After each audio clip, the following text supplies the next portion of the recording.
Hey, what's up, guys? How's it going?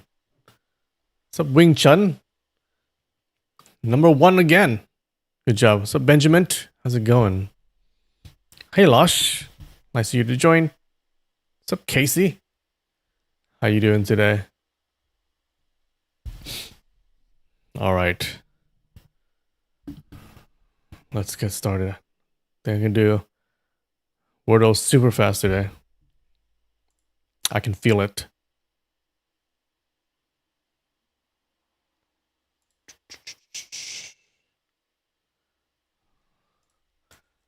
All right.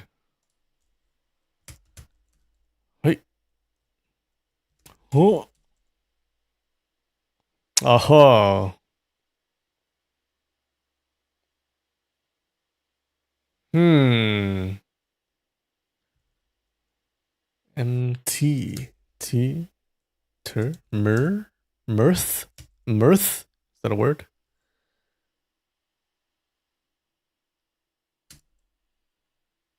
What?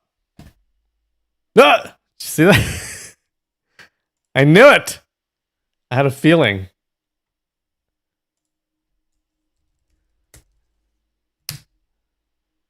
Had a feeling.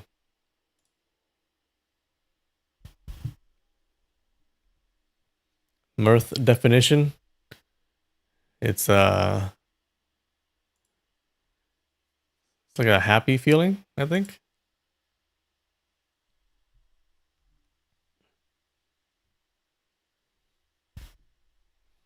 All right. Pearl jam. Pearl jam. Pom pom. Filter, pipe cleaners, feathers, fix, tamper. Pea, willing, guzzle, mess, lighter, pickle, sad, mothball. Hmm.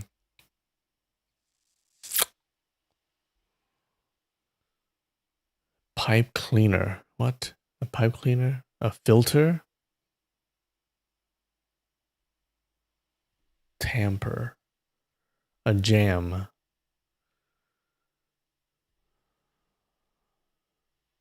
A pickle. You're in a pickle. You're in a mess. You're in a fix. You're in a jam. Okay.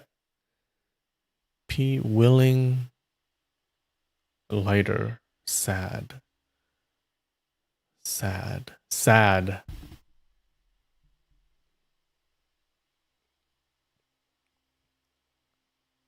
Pom poms. Why is pom pom there? Pom pom is a round. It's a sphere. So is a mothball. So is a pearl and a pea. Ah. Okay. Okay. Okay. Pipe cleaner. Filter. Something with pipes. Filter. Guzzle. Like with water. Sad. Tamper. Hmm. A lighter, a filter, a pipe cleaner, feathers. Hmm. Guzzle water. Drink. Willing. Pipe cleaner. Is this something with water? Filter. Doesn't make sense though. Sad. Tamper. Feathers. Lighter. Hmm. Feathers are light. Feathers can be used to clean things. So can filters. Well, pipe cleaner obviously cleans things. A lighter? Ah, I have no confidence in this. Tamper. Oh, went away. Lighter? Guzzle. Guzzle? Feathers? filter, pipe cleaner, lighter. Sad is not sad, willing, guzzle. Okay. We have 2 more options. Sad, guzzle, guzzle, guzzle. Feathers, filter, sad. Ah, wait.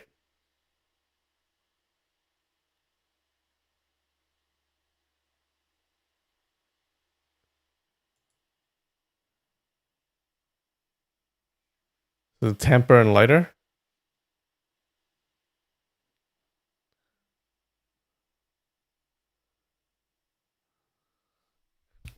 Pipe cleaner.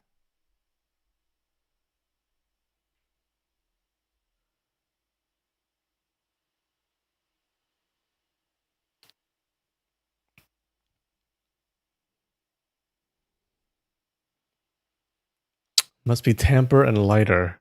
But which one do I eliminate?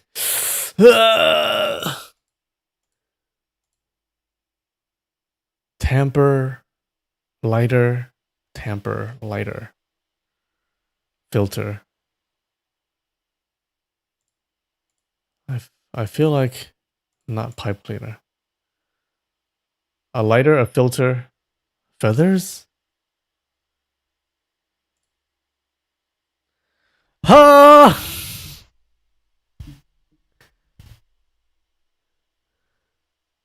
No! Pipe smoking accessories. Well, obviously, I don't know. Pipe cleaner. Fuck. What down might mean. Oh. Oh, God. Okay, well. So much for that. What's up, Nikki? How's it going?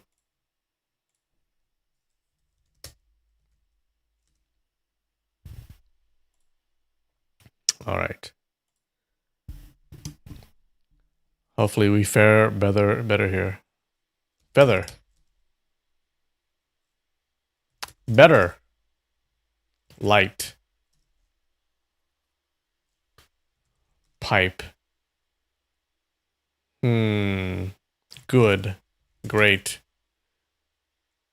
Fly. Invite. Much. Worse.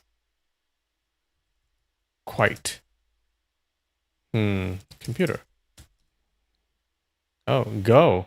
Mouse. Technology. Oh. Monitor. Tech. Electronic. Advance. Acquire. Download. Artificial. Business. Oh, business. Company. Boss. Entrepreneur. Firm.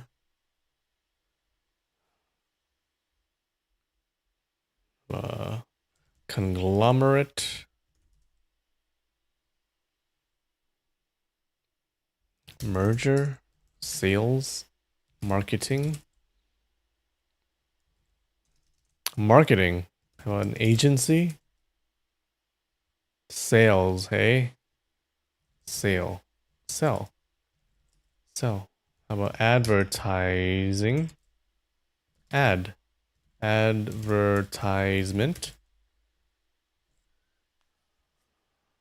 Media. Social.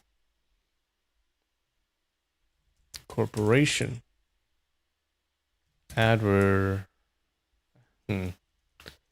Retail. Commerce. Ah! Retail. Store. Shop. Wholesale.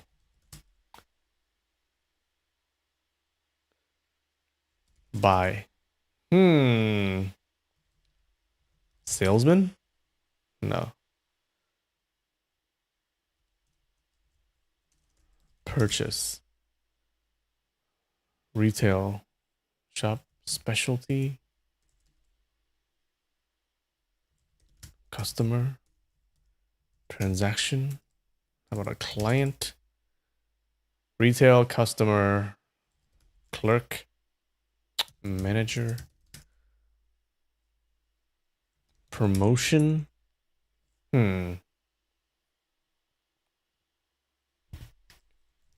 Consumer. Ah, so good. That was pretty fast. What's up, Side Duck? How's it going? Okay. That was good. Connections, not so good, but you know, can't win them all. Was that really 3 minutes? Okay, I got this today. Ooh. Yeah, it's kind of like Fruit Loops, no?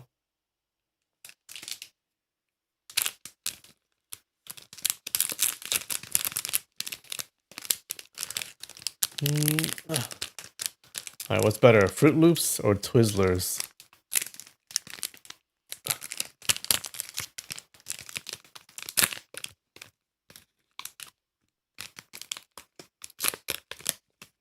Oh, okay.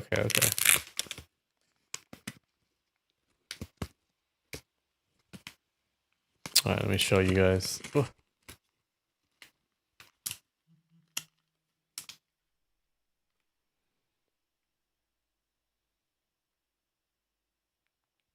Wait, Fruit Loops, the cereal? Wait. Oh wait, not Fruit Loops. Wait, what is the strip of candy called? Okay, it's candy. It has has like sugary sugar crystals on it. All right.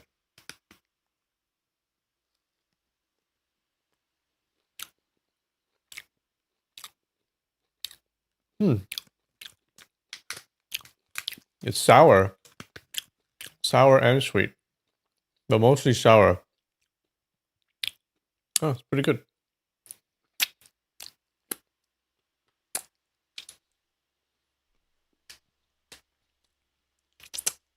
Twizzlers.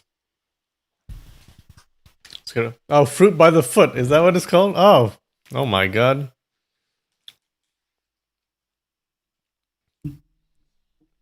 Cereal is just as bad for you as candy, for reals. Is it? No, cereal at least has some other stuff. It has grains and stuff, right? It also has, if you eat raisin bran, like I do, has raisins. Oh, fruit roll-ups. Wait. Oh my god. Wait, are fruit roll-ups same as fruit by the foot? Fruit roll-ups. Yeah, this is what I'm talking about. Wait, what is fruit by the foot?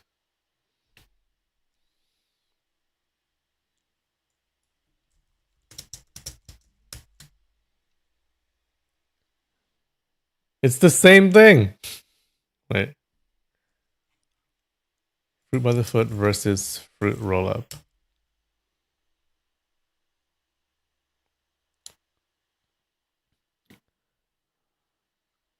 I think Twizzlers is better. Flat single sheet. Oh, look at this. This guy changed my view. Fruit by the foot is a superior snack compared to fruit roll-ups. It's a strip versus a sheet. Oh. Okay. Neither is that good in my opinion. But Twizzlers? Hell yeah.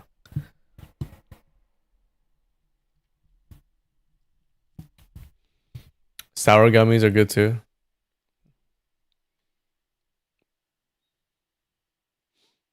All right.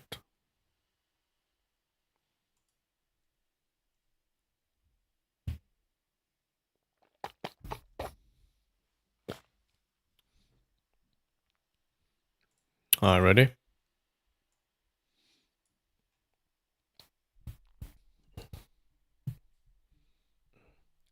Rating? Nah, it's just candy. Hmm. Well, it is a bit sour. I think I'm gonna have to give it a 6.5. 6.5. Airheads was your favorite?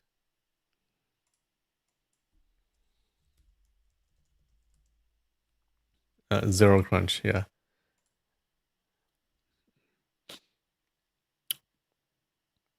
Airheads are okay. Yeah. Honestly, they're all kind of the same. Not a fan of those types of just sugary candies, to be honest. But chocolate? Oh, chocolate candies are my jam, okay. You only really like chocolate? Yeah. What's the best chocolate candy? Is it Kit Kat or is it Snickers?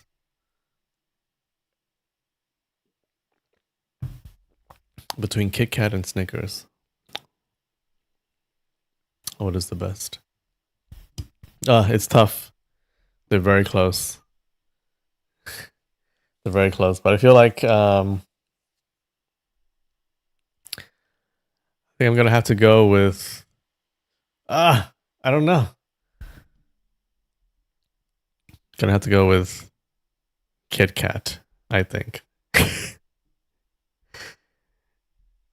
Kit Kat is really good. Oh, what about Almond Joy?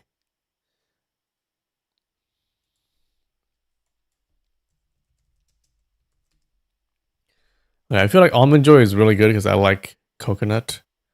Um, but there's just something about Almond Joy. The chocolate is not either not thick enough or not hard enough. It just feels cheap when you eat it. But it's actually really good.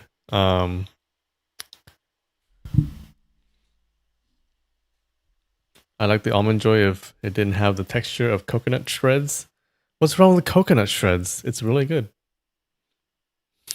Not hard and thick enough. Yeah, I need it to be hard and thick, guys.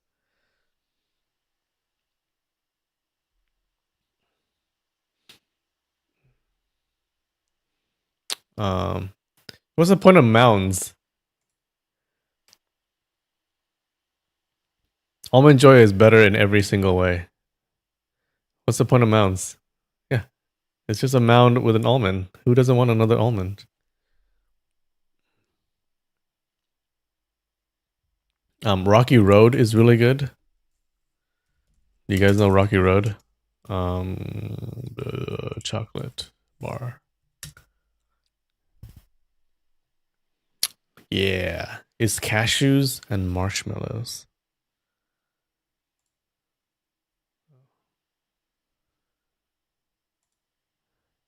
And does it have peanuts? I forgot. I haven't had it in a long time.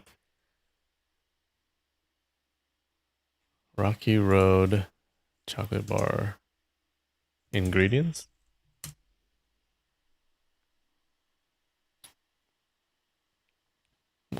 What? Really? It has all these?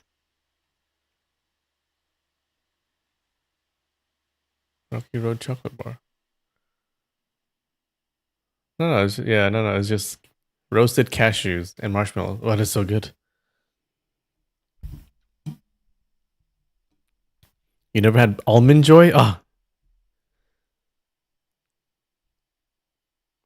almond joy is conceptually good because almond flavor is also nice, separate from almonds themselves. I love almonds and I love coconut, but they need to up their chocolate game. Those almond joy, yeah. So I still think Kit Kat is better. I think Kit Kat and then Snickers is like one notch below. Yeah.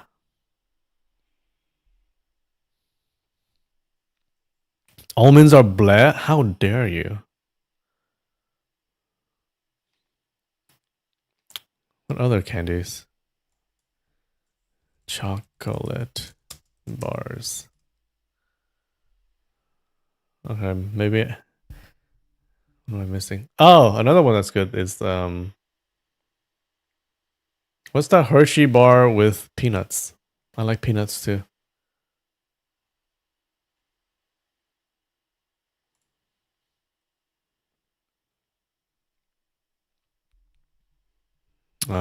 Reese's peanut butter cups is good. Mr. Good Bar. Oh, what about Mr. Good Bar? They just pack it with peanuts, right? I like that. This picture does not have Mr. Good Bar. Three Musketeers. Yeah. Baby Ruth. Sometimes. Once in a while is good, but no. I never had a whatchamacallit. I don't know what that tastes like. Do I like Payday? Payday has a lot of peanuts, right? Like it's packed with peanuts and caramel. Forgot. M&Ms. I love M&Ms, but it's not a chocolate bar. I used to eat M&Ms all the time, especially the peanut M&Ms. I actually don't like the normal original M&Ms. Either peanut or peanut butter is really good. Yeah.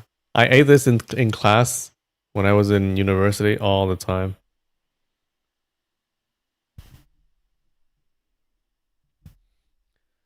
Nestle Crunch bars, yeah, those are not that good. What is in whatchamacallit?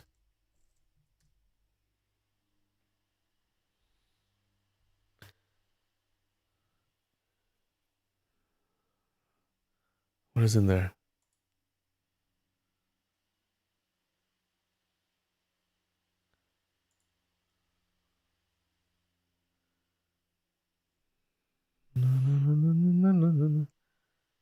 Rice crisp and peanut butter. Cocoa crisps and peanut butter. That sounds pretty good. Maybe I should try it. I never had it before. Oh, dark chocolate peanut butter cups. Yeah.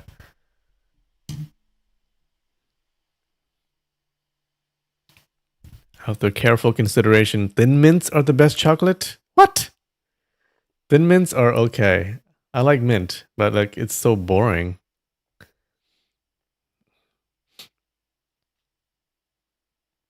Um, I like it. The whatchamacallit? Okay. Maybe I'll put it on my list. Yeah, one of these days.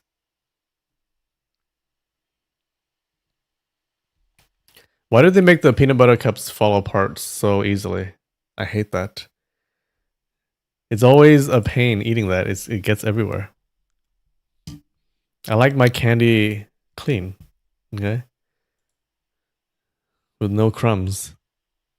You can eat it without worrying about making a mess.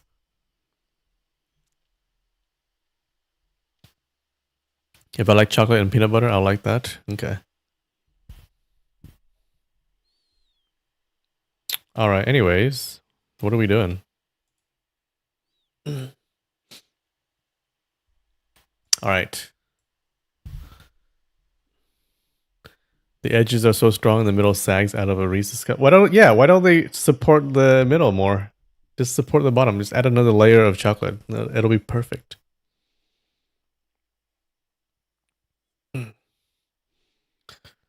All right. Recap. What happened last week? So last week, Guojing, he reunites with Hongrong at the top of that tall mountain. She reveals to him that she's been at camp all along. We knew that, but I think everyone knew that. Yeah, so she's been giving him advice through the Baker clan elders. She explains that she escaped from Ouyang Feng by leading him to the Guiyun Manor and giving him the slip in that maze of the manor. She escaped. She discovered they discover that Ouyang Feng has been listening to them on the peak of the mountain. So they devise a plan and they manage to trap Ouyang Feng on top of the mountain by burning that sheep leg ladder that led up to the peak, or goat leg ladder. And they plan to leave him up there for a while until he's almost starving and almost dying, so they could let him down and then kill him. But he, after a couple of days, he actually just jumps down and he uses his pants as a parachute and he escapes. Okay, he drops into the city of Samarkand that they're sieging, which sucks. But then this gives Hongrong a plan to capture the city. So they use the goat leg ladders to have a bunch of Mongols climb up the mountain and then drop down with parachutes onto the city. And the team would open the city gates from the inside. So they do that. The Mongols take the city. The Khwarezm king, he flees. But that we capture Wen Yan Honglia. Okay. And then Genghis Khan orders his execution. And Guo Jing's revenge for the killer of his father is completed. Genghis Khan says that Guo Jing can have any wish that he wants. Now, Guo Jing had promised Hongrong that he would ask Genghis Khan to let him off the hook for that marriage to the Mongol princess. But when he sees that Genghis Khan orders the massacre of the entire city, because he's really mad, Guo Jing's heart can't take it. And so for his wish, he asks Genghis Khan to spare the city. Okay, so he's still on the hook to marry the princess. The Khan gets super angry, but he agrees because he promised to grant the wish. So he agrees to spare the city. Later on, the Khan summons Guo Jing to his tent or whatever. Guo Jing thinks that he may get executed, but when he enters the place, the Khan is in a good mood. The princess is there, so evidently she asked her father to spare Guo Jing. And Qiu Chuqi, the Taoist, is also there, teaching the Khan about Taoist principles. Now, the Khan just wants secrets to immortality, right? But Qiu Chuqi keeps talking about how people are suffering in war and stuff like that, and how we should stop the wars and stuff like that. And the Khan gets annoyed, and he dismisses them. And that's where we left off. How's that?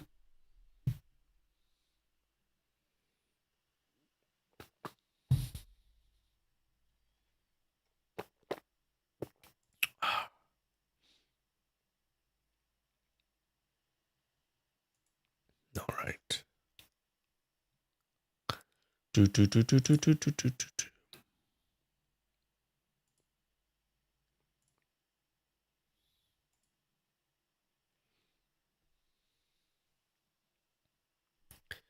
Chu said if you want immortality, you should kill less. Yeah.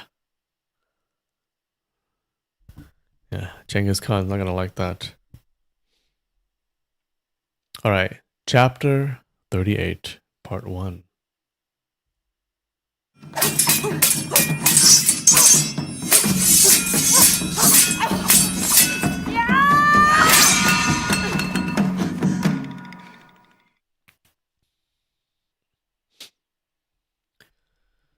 All right. Secret orders in the brocade pouch.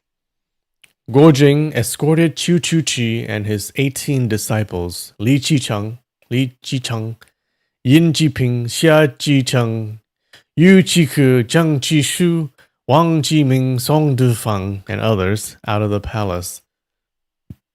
Outside the gates, they saw Hongrong waiting with the 3 elders of the beggar sect, Lu, Jian, and Liang, and over 1,000 beggar sect members, all mounted on horseback. As soon as she saw Guo Jing exit the palace, Hongrong urged her horse forward to greet him with a smile. "Everything all right?" she asked. "Uh-oh." Guo Jing smiled. "I got lucky. I just happened to run into Taoist Chu, and the Khan was in a good mood." Hongrong greeted Qiu Chuqi with a bow, then turned to Guo Jing and said, "I was worried the Khan would get angry and try to kill you, so I brought everyone here to rescue you. So, did he agree to let you break off the engagement?" Guo Guojing hesitated for a long moment. I didn't bring it up. Hongrong was taken aback. Why not? Guojing said. Runger, please don't be angry. It's because... But before he could finish, Princess Huazhang burst out of the palace and called out loudly, Brother Jing! At the sight of her, Hongrong's expression changed. She immediately dismounted and slipped off to the side. Guojing turned to explain, but Huazhang seized his hand and said, You didn't expect me to come, did you? Are you happy to see me? Guojing nodded, then turned back to look for Hongrong, but she was already gone. Huazhang's attention was entirely on Guojing, and she didn't even notice Hongrong. Clutching his hand, she chattered on, pouring out all the longing she'd felt during their time apart. Guojing was groaning inwardly. Ronger must think I saw Huazhang, and that's why I didn't bring up the engagement. But none of what Huazhang said actually registered in his ears. After a while, seeing Guojing lost in thought, Huazhang pouted. What's wrong with you? I came all this way just to see you, and you're ignoring me? Guojing said, Sister, I have something urgent on my mind. I have to go check on it first. I'll talk with you later. He instructed the guards to look after Chu Chu Chi and hurried back to the barracks to look for Hongrong. The guards there told him, Miss Huang came back to grab a painting and left through the east gate. Guojing asked in alarm, What painting? The one your highness is always looking at, said the guard. Guojing was even more startled. She took the painting with her. She clearly means to cut ties with me. I don't care about anything else anymore. I'll follow her south wherever she goes. He hastily left a message for Chu Chu Chi, mounted his little red horse, and rode out of the city in pursuit. The red horse was incredibly swift. Guojing, anxious that he might lose track of her, kept urging the horse faster. In no time, he had ridden several dozen li. The outskirts of the city were still strewn with troops, horses, and corpses, but further out, the landscape turned into an endless expanse of white snow. In that snowy plain, he spotted a single line of hoof prints leading straight east. Guojing was overjoyed. With how fast this horse is, there's no one in the world I can't catch. Just a little more, and I'll find Runger. We'll go fetch Mother together and return to the south. Even if Huazhang is heartbroken, I can't let that stop me. After another dozen li or so, he noticed that the hoof prints veered north, and beside them a second trail had appeared, a human's footprints. These prints were strange. The stride between each foot was nearly 4 feet, the steps enormous, yet the impressions in the snow were light, only sinking in a couple of inches. Guojing's heart skipped a beat. That's some astonishing lightness skill. Around here, no one but Ouyang Feng could do that. Could he be chasing after Runger? At that thought, even in the biting wind, Guojing broke out in a cold sweat. The little red horse, highly intelligent and attuned to its master's intent, understood he was tracking hoof prints and didn't wait for rein or command. It simply followed the trail on its own. He saw that the footprints remained alongside the hoof prints the entire way, but a few li later, the 2 trails in the snow began to twist and turn, sometimes veering west, sometimes south, meandering in all directions, never a straight path. Guojing thought, Runger must have realized Ouyang Feng was pursuing her and deliberately detoured to confuse him. But hoofprints in the snow are easy to follow. That old venomous bastard must be right on her tail. He galloped another dozen li until the hoofprints and footprints suddenly intersected and overlapped with another set of tracks. Guojing dismounted to examine them and could tell that one pair had come first, the other later. Staring at the trails stretching off into the distance across the snowy field, he suddenly realized Runger used her father's art of the 8 trigrams, turning east, west, looping and weaving, to confuse Ouyang Feng, luring him in circles and sending him back the way he came. Sup, Sal? How's it going? Leaping back onto his horse, Guojing felt both joy and concern. Joy because Ouyang Feng had likely lost the trail and could no longer catch up with Hongrong, but worry because the tracks were now so jumbled he had lost her trail too. He stood in the snow, dazed for a moment, then thought, no matter how she loops about, Runger is heading east in the end. I'll just keep going east. With that, he set his bearings and rode straight eastward. After a long ride, the footprints reappeared, and soon after, on the line where snow met sky, he saw a silhouette in the distance. Cleaning up your fossils because you realized after showing me they had dust on them? Yeah. Those fossils are cool, man. I love the trilobites.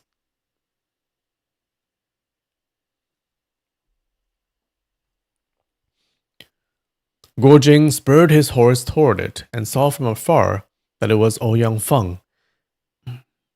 At the same moment, Ouyang Feng recognized him and shouted, "Hurry! Miss Huang fell into the sand!"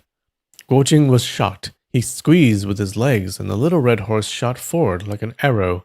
But when he was still several dozen jang away, he felt the horse's hooves suddenly sink, the ground beneath no longer firm. It seemed there was a marsh hidden under the snow. The little red horse sensed danger, swiftly veered sideways to escape the soft ground, and looped around to a safer spot. There he saw Ouyang Feng dashing around a small tree in frantic circles, never stopping. Guojing was baffled. What kind of trick is he playing now? He pulled the reins to stop and ask, but the little red horse didn't halt. Instead, it charged forward again, then circled back. Guojing immediately understood. The ground here is marshy. If you stop moving, you'll sink in. A terrifying thought struck him. Could Runger have wandered into this place? He shouted to Ouyang Feng. Where is Miss Huang?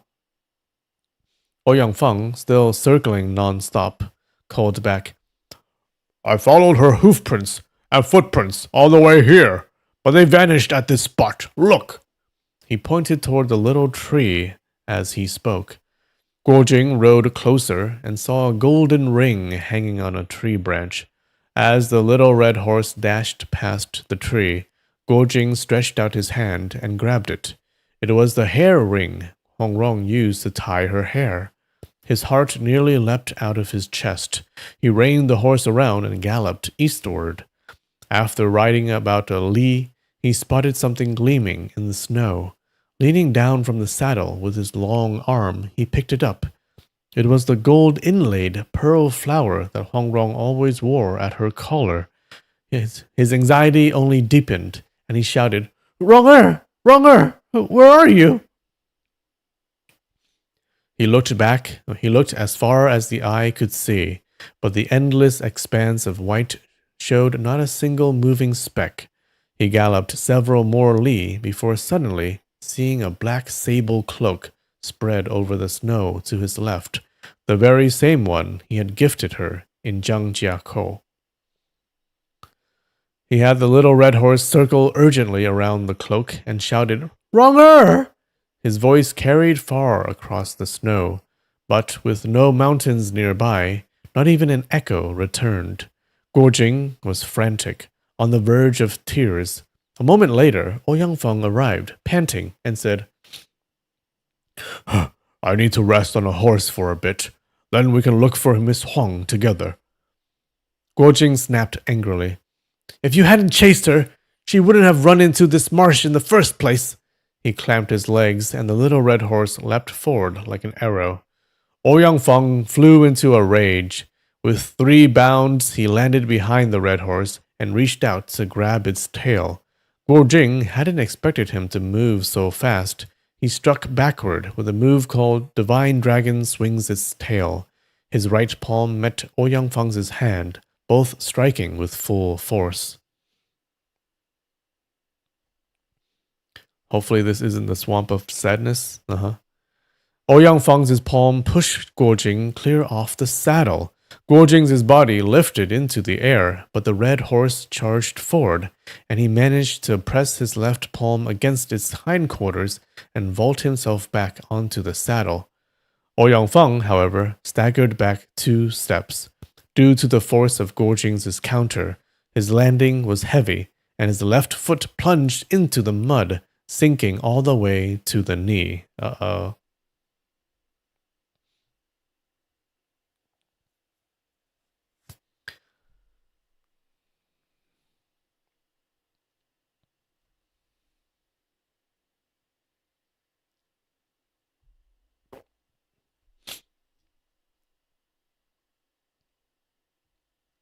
Startled, Ouyang Feng realized that in this marshy quicksand terrain, if he tried to forcefully lift his left leg, the right one might sink in next.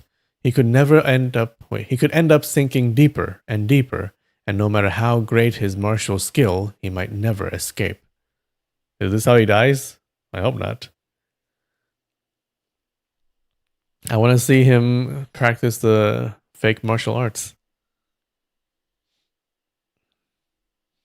In desperation, he threw himself sideways and rolled to the ground, twisting his body mid-fall.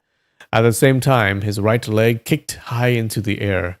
Using his linked Mandarin duck kick maneuver, he used the momentum from his right leg to jerk his left leg free.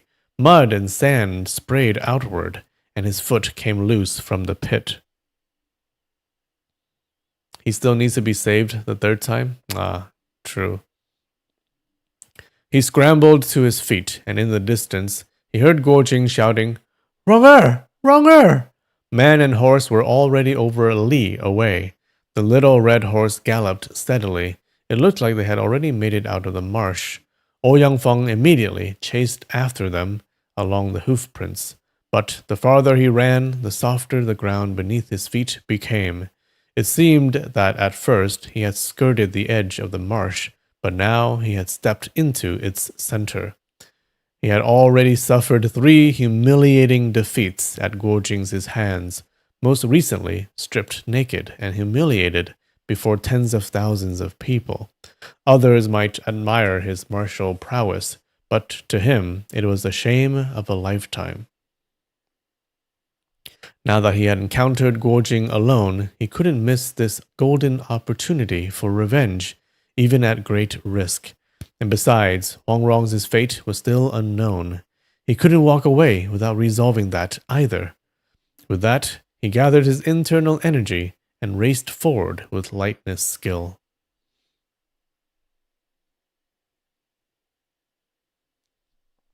Hopefully this is the Swamp of Sadness. Wait, that's from the never-ending story, right? Right? Am I right? I seem to remember that scene. Once unleashed, his speed truly surpassed that of a galloping horse, and within a few li, he had nearly closed the distance. Guojing heard the sound of feet crunching snow behind him, and looked back in alarm. Ouyang Feng was just a few jang behind his horse's tail. Startled, Guojing urged his horse on frantically. Man and horse charged on, covering over 10 li in no time. Guojing still called out non-stop, "Wronger! Wronger!" But the sky was growing dark, and the chances of finding Huang Rong diminished with each passing moment. His cries turned hoarse, then ragged, then into sobs. The little red horse sensed the danger. The softer the ground became, the faster it ran. Eventually, it galloped as if flying, skimming over the snow like wind itself.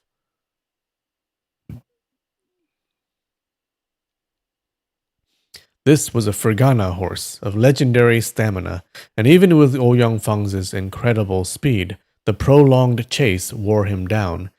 His breathing grew ragged, his legs lost strength, and his pace slowed. The little red horse was soaked in sweat. red droplets flicking onto the snow with every step. Vivid as blossoms, each hoofprint was like a blooming cherry flower. By the time night fell completely, the red horse had dashed out of the marsh, leaving Ouyang Feng far behind. Guo Jing thought, Rongers' horse isn't this divine. It couldn't have run more than half a li before getting stuck in the mire. Even if it costs me my life, I must find a way to save her. It'd be crazy if Hong Rong just drowned in the swamp. Never. He knew full well that she had been missing for a long time now. If she had sunk into the quicksand, it would be too late. There would be no saving her. But thinking otherwise helped him bear the grief. He dismounted, let the red horse rest, and patted its back gently. Good horse, my brave one, he whispered. Today you mustn't complain of hardship. We'll risk it all and make one more run. He leapt into the saddle and turned the reins. The little red horse, sensing the danger, resisted stepping back into the soft mud. But with Guo Jing's constant urging, it finally let out a long whinny and charged forward again, hooves splashing and kicking, returning to the marsh. Poor horse. It's not the horse's girlfriend. She'd probably try to trap Ouyang Feng in it, and Guo Jing is gonna ruin it. Oh, maybe.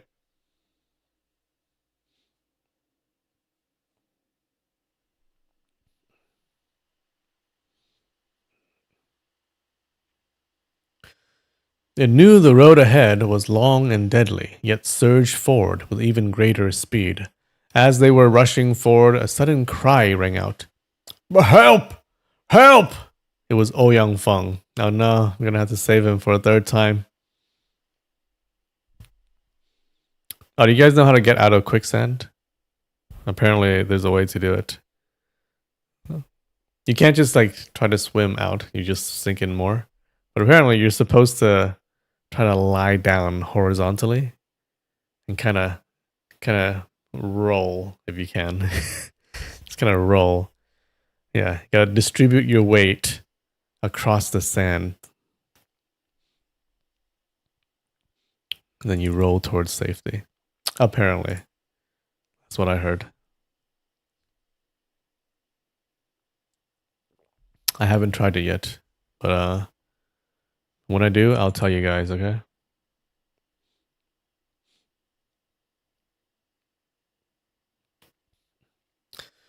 Guo Jing galloped toward the horse. Under the faint light reflected by the snow, he saw Ouyang Feng already halfway sunk in the mire, his arms flailing helplessly in the air.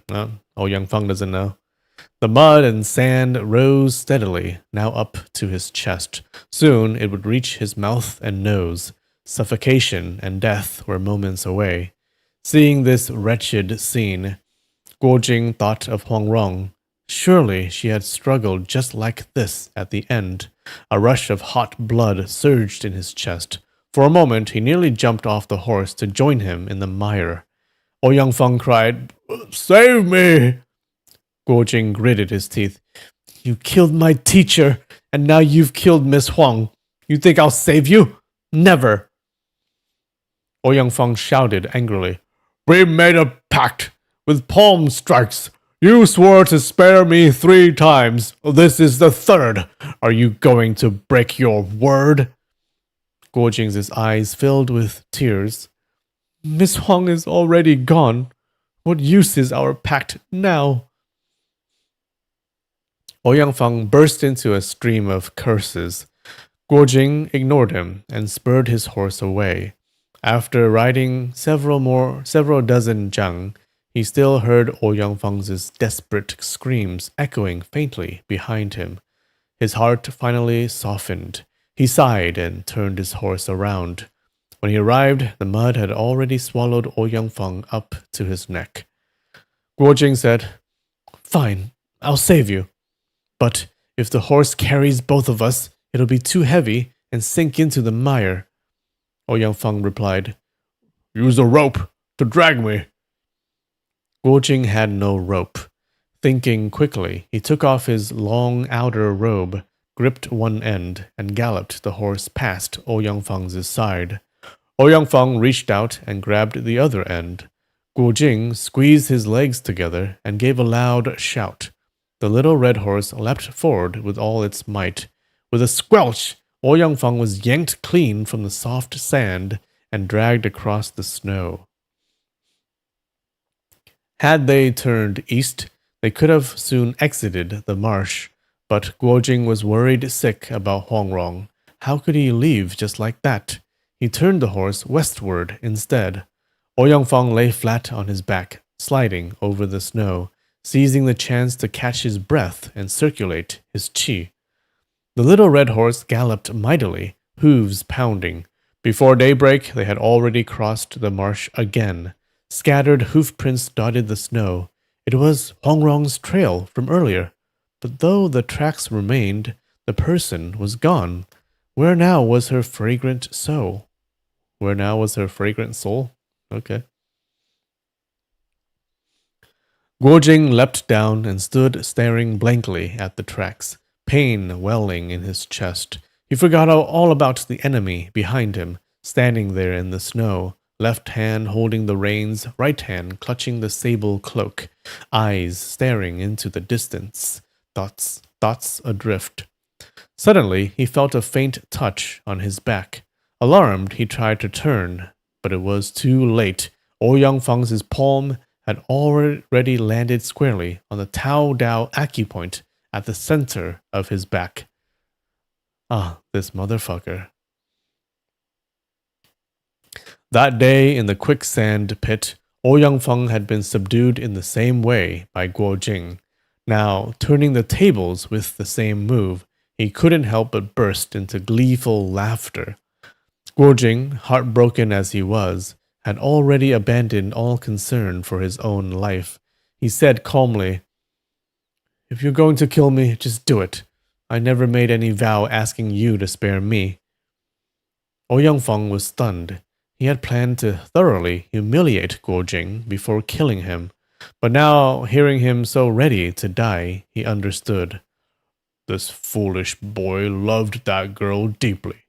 If I kill him now, I'll only be fulfilling his wish to die for love. You don't want to do that. Then another thought struck him. That girl's already dead in the quicksand. I still need someone to help me interpret the scripture. Looks like it'll have to be him. With that, he grabbed Guo Jing's arm, leapt onto the horse, and the two of them rode together toward a valley to the south. By around midday, they came upon a village by the main road. Ouyang Feng rode in and found corpses strewn everywhere. The cold weather had preserved the bodies, their faces still frozen in death. Clearly, they had been slaughtered by the passing Mongol army. Ouyang Feng shouted a few times, but the village was eerily silent. Not a soul remained, only a chorus of bleating from several dozen cows and sheep. Delighted, Ouyang Feng shoved Guo Jing into a stone house. You're my prisoner now, but I won't kill you, he said. If you can beat me in a fight, you're free to go. With that, he dragged in a sheep and slaughtered it, cooking it in the kitchen. Guo Jing, watching his smug expression, grew more and more furious. Ouyang Feng tossed him a cooked leg of lamb and said, Eat up! Once you're full, we'll fight. Guo Jing growled, If you want to fight, let's fight. Who cares about eating? He sprang to his feet and threw a palm strike straight at Ouyang Feng's face. Ouyang Feng raised a hand to block and countered with a punch. In moments, the two of them were fighting wildly in the stone house, overturning tables and chairs in a storm of fists. After exchanging over 30 moves, Guo Jing, ultimately no match in inner strength, was forced back half a step. Ouyang Feng's right palm brushed toward his ribs. Guo Jing couldn't evade and had no choice but to freeze and await the fatal blow. But unexpectedly, Ouyang Feng didn't strike with force. He grinned and said, "That's enough for today. Practice a few moves from the 9 Yin manual, and tomorrow we'll fight again." Okay, so he's trying to learn. All right, now's a good time for a 5-minute break. All right, I'll be right back, guys.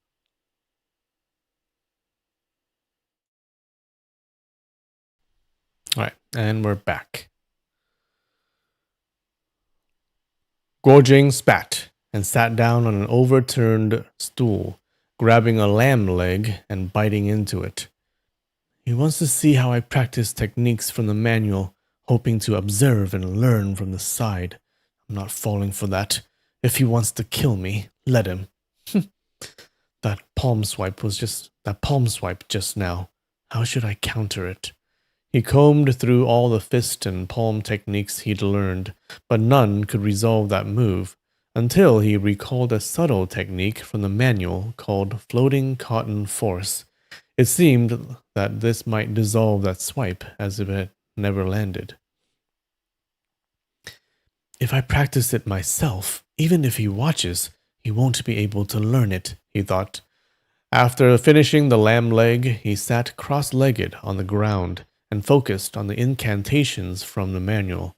Following its methods, he began to train. Ever since completing the Yi Jin Guangu chapter and receiving instruction from Master Yi Reng, he had a solid foundation. The main ideas of the manual were already deeply rooted in his heart, and something like floating cotton force, being a minor technique, took less than 2 hours to master. He glanced sideways at Ouyang Feng, who was also seated, cultivating.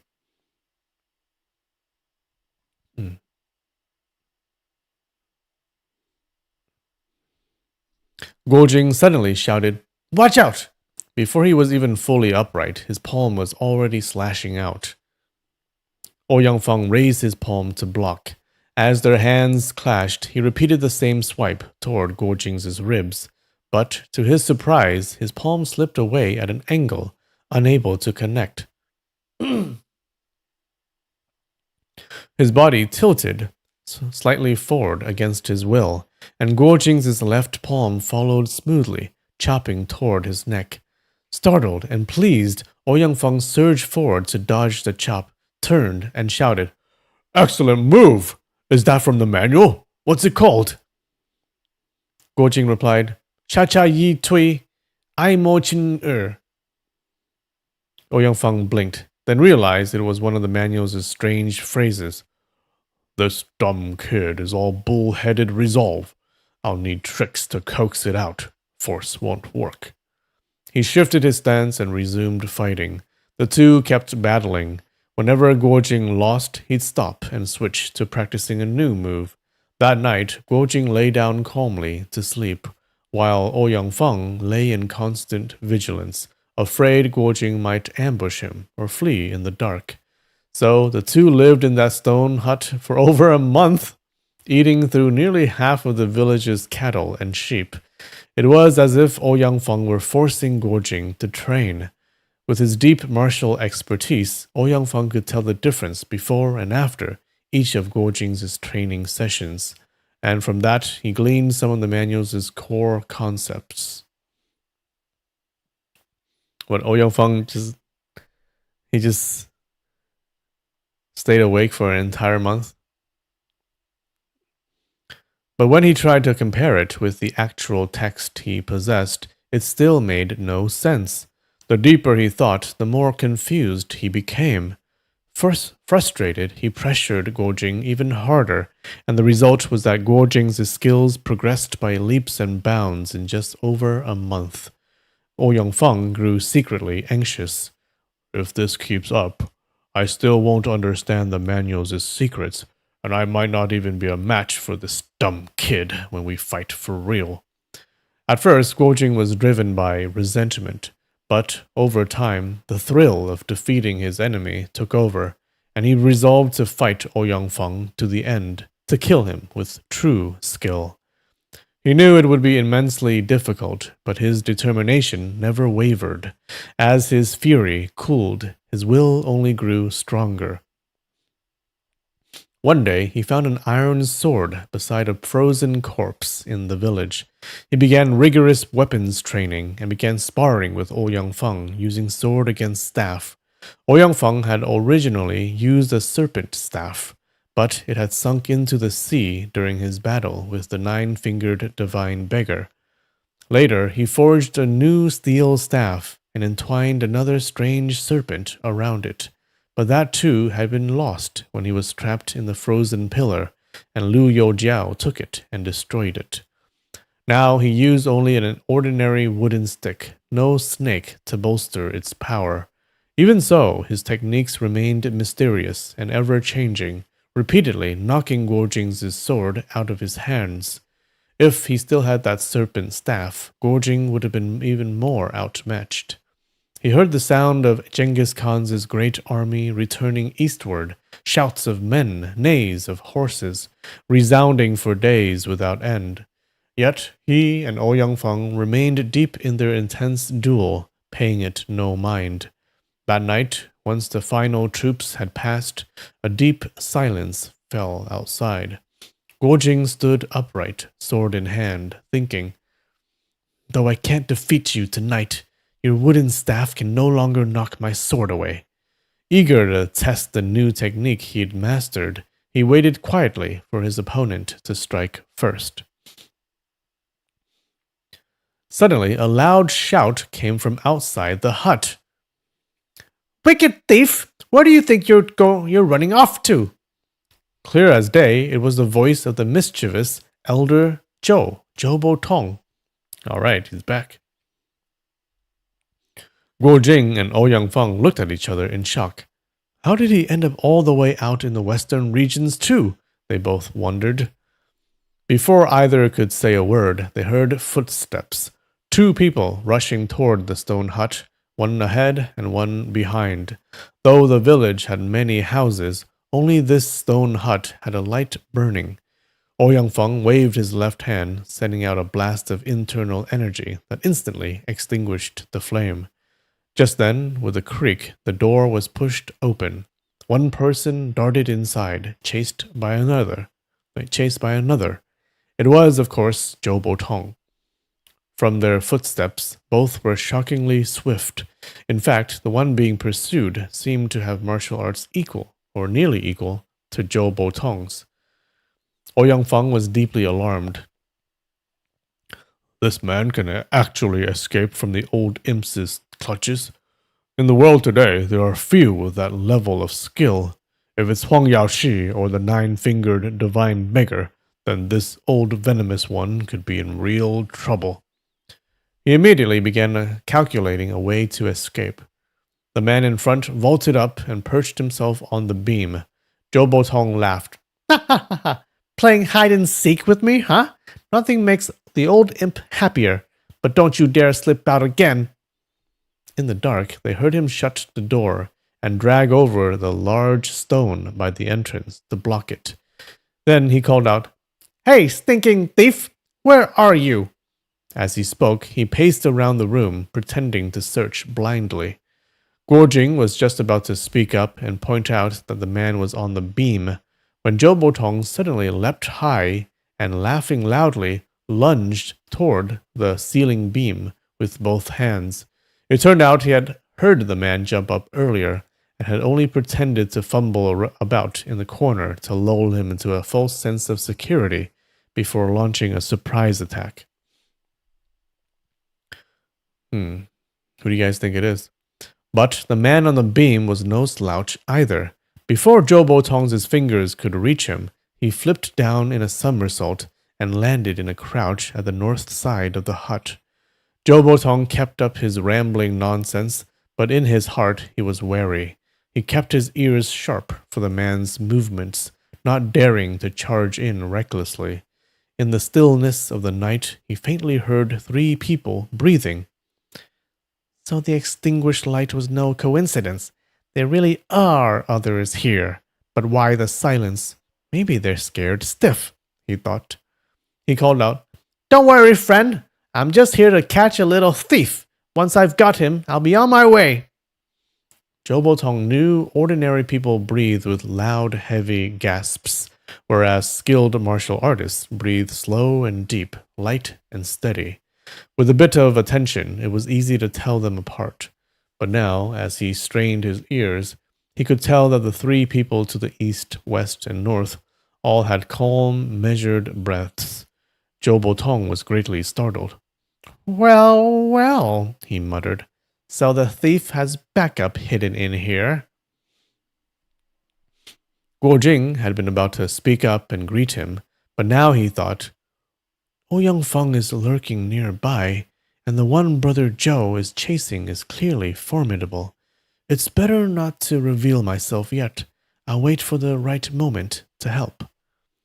Zhou Botong crept step by step toward the door and whispered, Looks like this time the old imp might get caught instead of catching anyone. His mind was made up. If things turned dangerous, he'd break through the door and flee without hesitation. Just then, a great shouting erupted in the distance, and the thunder of hoofbeats rolled in like an autumn tide surging through the night. An overwhelming force of thousands of troops and countless horses charging straight toward the village. Zhou Botong called out, Looks like your reinforcements just keep coming. The old imp will be taking his leave. As he spoke, he reached behind the door to move the large stone, as if preparing to flee. But suddenly he lifted the stone with both hands and hurled it toward the man he had been chasing.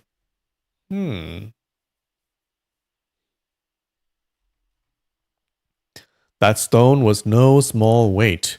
Ouyang Feng had been using it every night to brace the door from inside. If Guo Jing ever tried to open it, the sound of the stone moving would rouse Ouyang Feng even from sleep.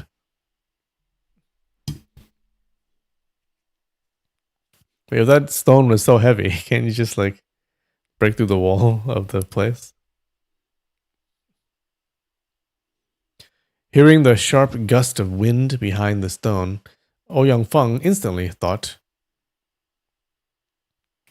While the old imp is throwing the rock, his right flank will be wide open. If I kill him now, I'll be rid of a major threat, not just here, but at the next Huashan Sword Summit. No sooner had the thought crossed his mind than he dropped into a crouch and thrust out both hands, sending forth his toad skill with full force. From the western end of the hut, he struck eastward, and a terrifying blast of power. But Guo Jing, having fought him for over 10 days, already understood every nuance of his moves. Even in the dark, as soon as he heard that surge of energy, he knew Ouyang Feng had suddenly attacked Zhou Botong. Without hesitation, he stepped forward and unleashed the move Regret of the Proud Dragon, his palm slicing through the air. At the same time, the man standing at the northern side, Zhou Botong's target, also heard the stone hurtling through the air. He immediately braced into a solid stance and flipped his palms outward, intending to redirect the stone back and strike the attacker. The four of them stood at the four cardinal directions, east, west, north, south, and though their strikes came moments apart, the force behind each was evenly matched. The stone, pushed simultaneously by 4 bursts of inner power from all sides, shot into the center of the room and crashed down with a thunderous bang, smashing a table to splinters.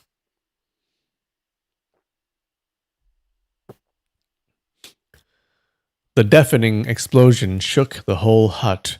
Zhou Botong found it hilarious and burst into loud laughter, but soon even his own laughter was drowned out. The massive army had already charged into the village. Now came the cries of war horses, the clangor of weapons, and the shouts of soldiers, all blending into utter chaos. From the soldiers' voices, Guo Jing recognized that it was the Khwarezm army retreating into the village, hoping to hold out and make a last stand. But before they could finish arranging their defenses, the Mongol army had caught up. He could hear the drumming hooves, the snap of banners in the wind, the fierce battle cries, and the shrill whistling of arrows slicing through the air, drawing nearer and nearer. Then came the clashing of short weapons and the desperate cries of hand-to-hand combat. All around them, countless soldiers and horses were locked in ferocious struggle. Suddenly, someone pushed open the door and burst inside. Zhou Botong grabbed the man in one swift motion and flung him back out, then picked up the heavy stone and braced it against the door once more. Ouyang Feng, having missed his strike, thought, "Now that he's spotted me, no need to hide anymore," then shouted, "Old imp, do you know who I am?" Zhou Botong faintly heard the voice, but couldn't make out the words. He raised his left hand to guard himself while his right hand shot out in a grab.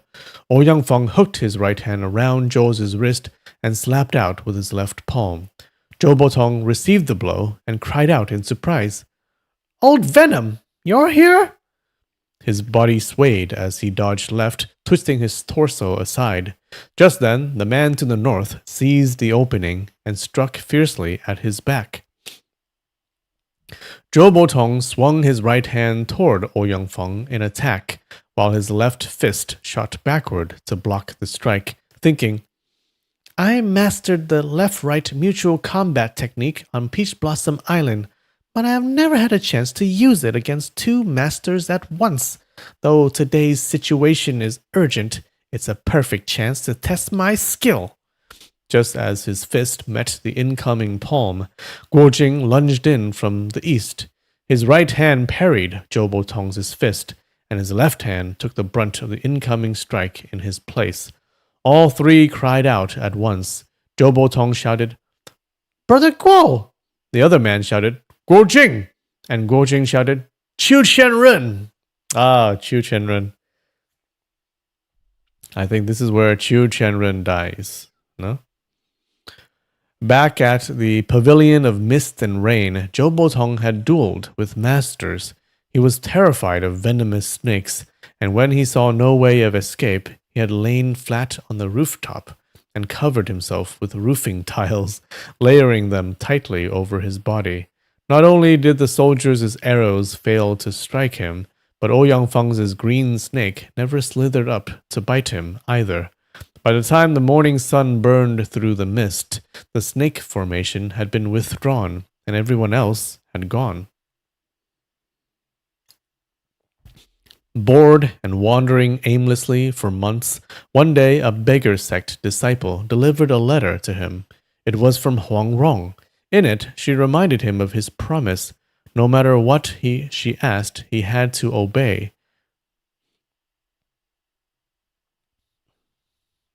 Her request now was this: he must go and kill the chief of the Iron Palm sect, Qiu Qianren. This man, she explained, bore a deep grudge against imperial concubine Liu, beloved of Lord Duan. If Qiu Qianren were dead, concubine Liu would stop hounding Zhou Botong. If not, she swore to chase him to the ends of the earth and marry him, no matter what. She even included directions to Iron Palm Peak.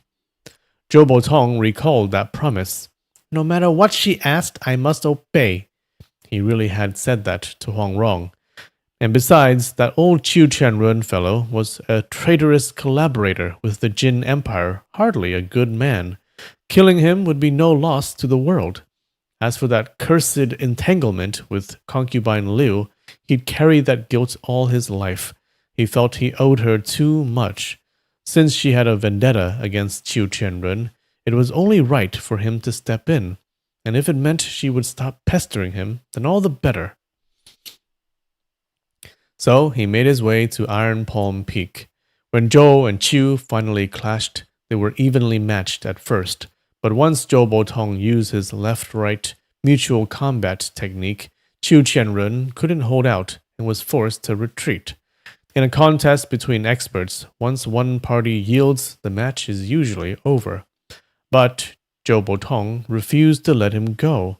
Again and again, Qiu Qianren asked why he was being chased, But Joe just stared wide-eyed and speechless, unable to explain himself, because the words concubine Liu were something he'd rather die than say aloud.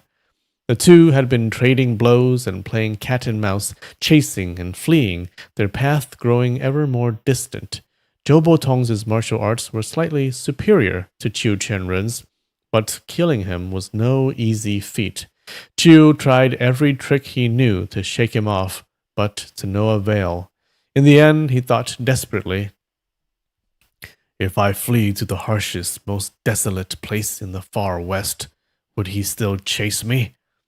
Zhou Botong, for his part, thought, "Let's see exactly where you think you can run before I let you go." But once they reached the great deserts beyond the passes, the open wilderness left no cover.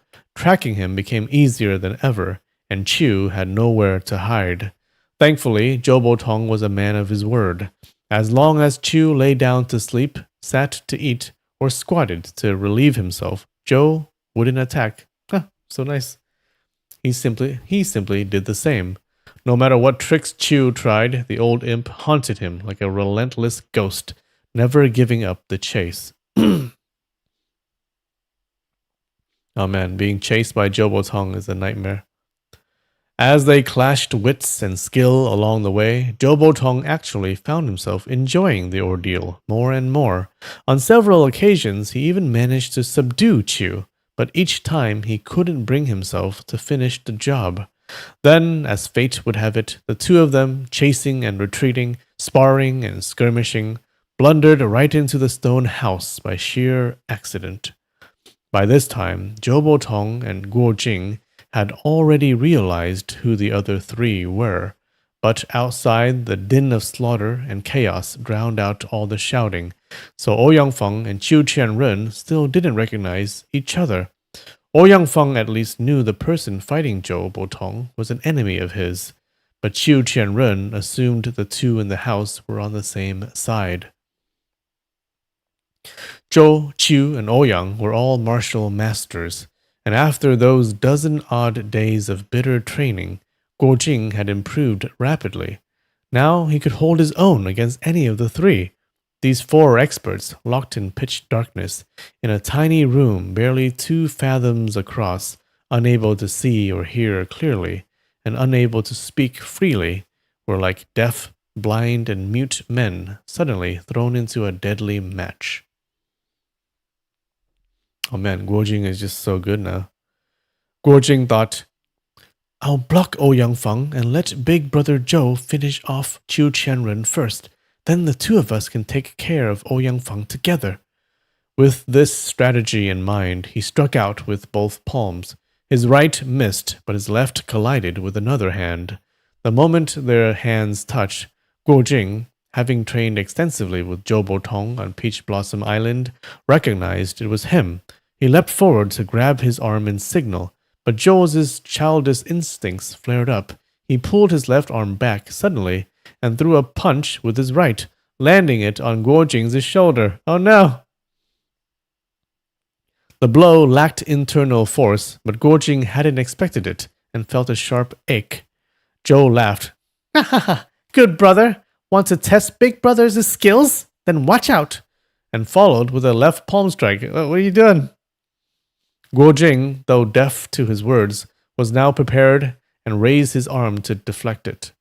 By now, Ouyang Feng and Qiu Qianren had exchanged several moves, and each recognized the other from their techniques. They bore no personal grudge, but with the looming sword meet at Mount Hua, they both knew they'd eventually fight to the death. Meeting now, what better time to injure the other? Naturally, neither held back.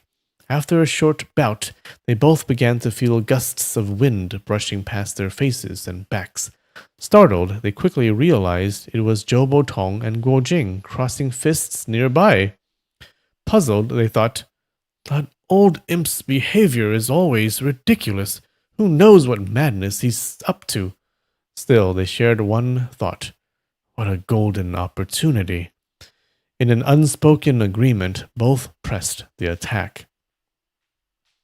Zhou Botong and Guo Jing exchanged over a dozen moves, and Zhou was both surprised and delighted to find Guo Jing's martial arts vastly improved from before. He kept asking, "Brother, where did you learn these new skills?" But with the chaos of the battle raging outside, how could Guo Jing hear him? Zhou grew annoyed. "Fine, you won't say? What are you being so secretive about?" Just then, he felt a gust of force blow past his face. Ouyang Feng and Qiu Qianren were attacking together. Instantly, he pushed off with one foot and leapt up to the roof beam, calling out, I'll leave you to fight both of them on your own." What? From the shift of air in his robes as he leapt, Ouyang Feng and Qiu Qianren realized he'd gone up to rest. They thought, "Perfect! Now we can join forces and finish off this dumb kid." Without hesitation, one attacked from the left, the other from the right, converging on Guo Jing. Earlier, Guo Jing had been tangled up fending off Zhou Botong. Even after cycling through 4 or 5 different fist techniques, he couldn't break free. Now that Zhou had retreated, he barely had time to catch his breath before 2 powerful enemies charged at him together.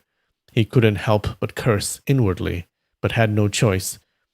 Bracing himself, he focused and used his ambidextrous fighting technique, fending off both opponents at once. His left palm parried Ouyang Feng, his right fist struck at Qiu Qianren. Damn, he's fighting 2 martial arts masters. Our Guo Jing has come a long way, guys. After a short while, both Ouyang and Qiu were secretly amazed. They each knew Guo Jing's level well enough. Either one of them alone should have been able to beat him. Yet now, working together, they couldn't gain the upper hand. Guo Jing was actually holding them off with one hand each. Zhou Botong sat on the beam for a while, but soon thought, "If I don't get down there soon, Guo Jing might get hurt." Quietly, he slid down along the wall and began grabbing around randomly, only to land a perfect grip on Ouyang Feng's back. Ouyang, crouching low to launch a powerful toad stance attack, suddenly felt the grip and swung his palm back in defense. Guo Jing seized the opportunity to kick Qiu Qianren, then leapt into a corner of the room, gasping for breath. If Zhou had arrived just a second later, he might not have been able to block that last vicious push from Ouyang. In the pitch-black chaos, the 4 fighters shifted unpredictably. One moment it was Zhou versus Qiu, another it was Guo Jing versus Qiu, then Ouyang against Qiu, then Zhou against Ouyang, and at times Guo Jing would even spar briefly with Zhou again. Of all of them, Zhou Botong was clearly having the most fun. He felt that of all the battles he'd fought in his life, none were as delightfully entertaining as this mad free-for-all.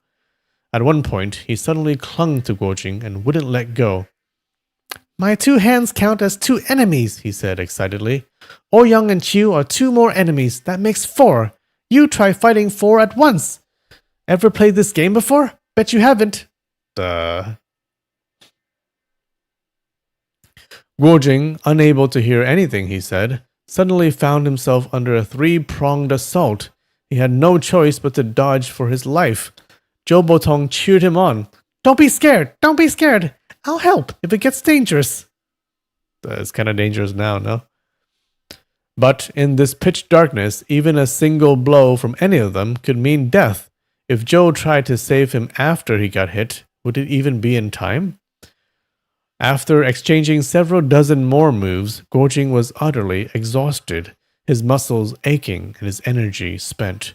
Yet Ouyang Feng and Qiu Qianren's attacks were growing heavier and more forceful. Guo Jing had no choice but to keep defending while slowly retreating.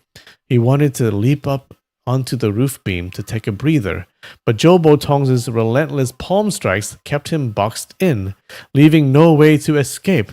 Shocked and infuriated, he could no longer hold it in and shouted angrily, "Brother Zhou, you crazy old man! Why are you still clinging to me?" But the clamor of battle outside was deafening, and none of the others could hear a word he said. Guo Jing retreated several more steps when suddenly he tripped over the large stone on the ground and nearly fell. As he bent over, still not fully upright, Qiu Qianren's iron palm came crashing toward him.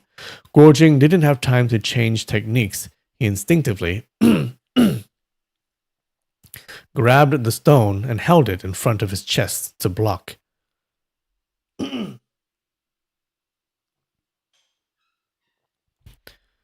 Qiu's palm struck the rock just as Guo Jing surged strength through his arms and shoved it forward, absorbing the force. But then, from his left came the rush of wind. Ouyang Feng's palm strike was already upon him.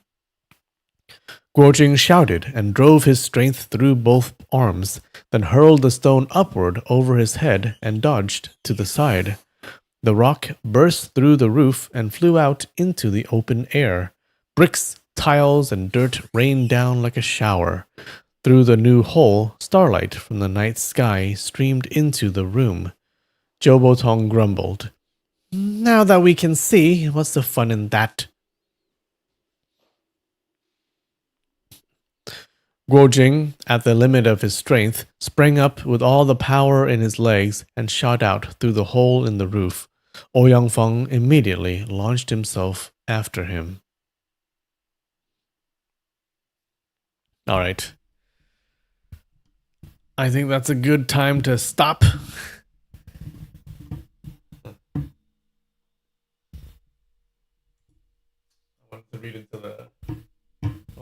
I wanted to read until the fight ended, but I don't think it's going to end anytime soon. Very chaotic ending. Yeah. The fight is still ongoing. What is Zhou Botong doing? Oh my god. He's so frustrating. He could have teamed up with Guo Jing and defeated the two, but no. Just had to be a little kid. Alright. Well, that's why we love him. Good chapter? Yeah. Yeah, Ouyang Feng can't die before he learns the fake martial arts, right? That's all I'm waiting for, okay? He better do that. Qiu Qianren can die. I'm okay with that. I hope Zhou Botong doesn't die. That would be very sad. I was getting kind of suspicious when Zhou Botong was like, this is the best fight I've ever had in my life. I was like, oh shit, he's gonna die? Let's hope not. Alright, guys. I'm excited for next time. No, that's it. Thanks for joining. All right, I love you. And I will see you next time. All right, bye.